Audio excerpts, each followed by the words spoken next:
Basele banganabuyo abantu abanengi abathembele eembhesini zakwa-PUTCO ngenca yomtjhagalo ongenelwe batjhayeli abalilela imirholo namabhonasi. Sikhulumisana nomkhulumeli wakwa-PUTCO uLindokuhle Xulu ngezamuva nje. Lindokuhle, siyakwamukela. Sizobona abaphathi bebabambe umhlangano ngesililo sabatjhayeli. Ingabe ukhambe njani umhlangano? Kuvunyelwe nengani?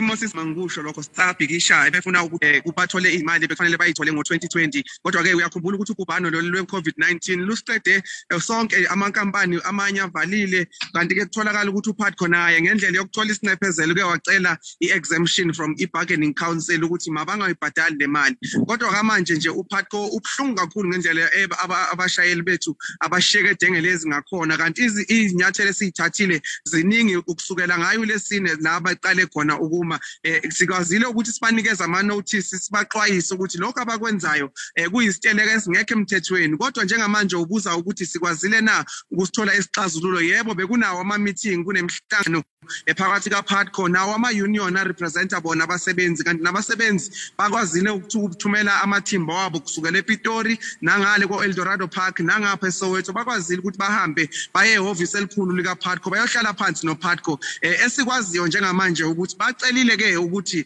babuyele basebenzini babanikeze i-feedback kuleyo meeting ababenayo ukuthi uthini inkampani kanti ke silindele ukuthi kusasa kungakashayi u10 sithole isinqumo sokuthi kahle kahle bathini kuleyo nhlangano leyo ebese bakwazile ukuthi bahlale phansi bavumelane ngezinto ethizeni kodwa manje ama-union kufanele abuyele ebasebenzini abatshele ukuthi ithini meeting. Njengoba ngikhuluma nawe nje ngingapha eDobsonville ngingasegatini ke ngiyababona abasebenzi bayahlangana ngicabanga ukuthi yizo lezi nhlangano abakwazi ukuthi bazoreportelwa ukuthi kusebenzeke kanjani kuleya meeting abayibambile kanti ke silindele ukuthi kusasa basinikeze impendulo yokuthi bona babona kanjani kuleyo meeting nakulezi zinto abavumelane nazo nenkampani. Kuhle Lindokuhle uthi ababuyeli namhlanje emsebenzini imbhesi azikhambi namhlanje. Cha, asikusho vele lokho ukuthi ababuyele emsebenzini namhlanje.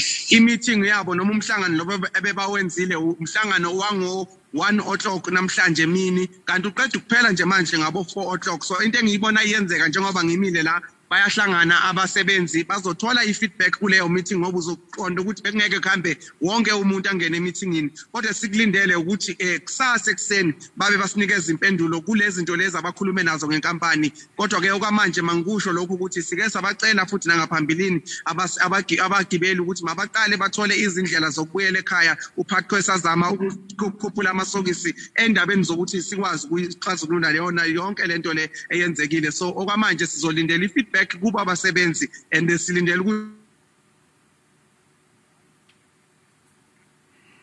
Sincancabeze lapho sithokoze kuLindokuhle Xulu ngendaba zamuva nje zomtjhagalo wakwa-PUTCO.